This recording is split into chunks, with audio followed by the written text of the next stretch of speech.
we can see that 2,400 people died before they got to hospital. But because of the lack of completeness of the data that you have, you can't be entirely certain that some of these people couldn't have been saved, could you? You just don't know. You talk about between the accident and arriving yes, exactly. in hospital. Right. Yeah. With those data within the new trauma networks that we will be establishing, the TARN data does collect a lot of pre-hospital data already. So for the patients that are submitted to TARN, we do have good information. Within the new setups that we're proposing for the regional networks, it becomes critical that we can track those patients. So TARN already will include the patient identification number from the ambulance service, so we can track the patient through.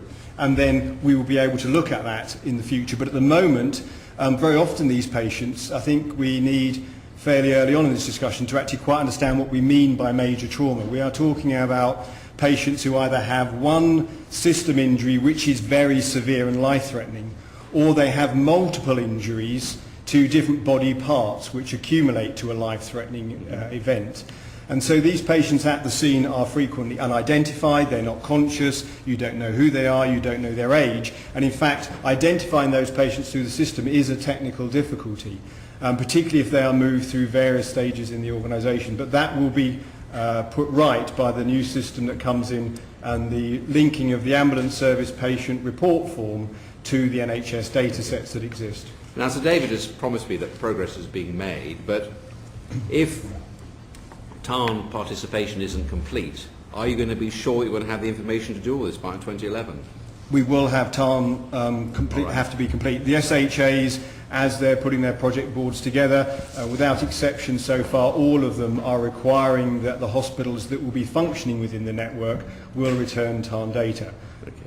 Now, again, Professor, a lot of these accidents occur at weekends and in the evening. But if we look at paragraph 3.6, we can see only one hospital has 24-hour consultant presence. So what are you doing to encourage your consultants to be there? Well, I think as you would, as the National Audit Office have also indicated in recommendation 19, that it's not feasible or efficient to expect all hospitals to provide that. Because quite simply, when you are only receiving one major trauma patient every few weeks, it is illogical that you have a consultant there for the 24-hour period, plus from a workforce point of view, it would be an enormous number of people to train. Most hospitals will have between 2 and 6 emergency medicine consultants. Even if you allocate them 30 hours of clinical practice a week, that doesn't come to 168 hours in the biggest units.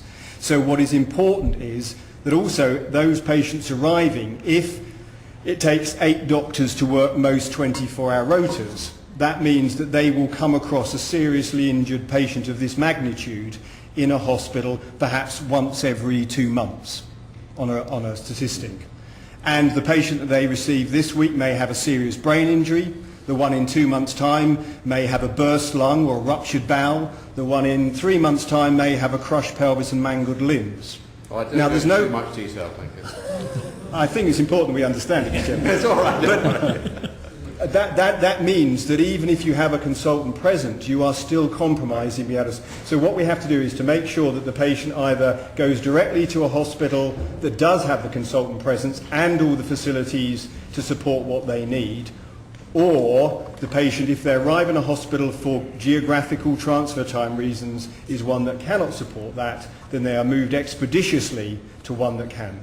Well, as a matter of interest, is it your hospital, Oxford Radcliffe, which is the only hospital in the entire country to have a trauma consultant? That is what the NAO have indicated, yes. I mean, why is that? I mean, obviously you wouldn't expect a small hospital to have this kind of cover, but some of the big teaching hospitals in London, for instance, I don't understand why Oxford Radcliffe. But the reason it's the Oxford Radcliffe is because a colleague and myself, in response to the 1988 report and the National Audit Office report of 1992, managed to get together enough clinicians who had the interest and the expertise, and we've created quite a unique focus, and we did that in 1994.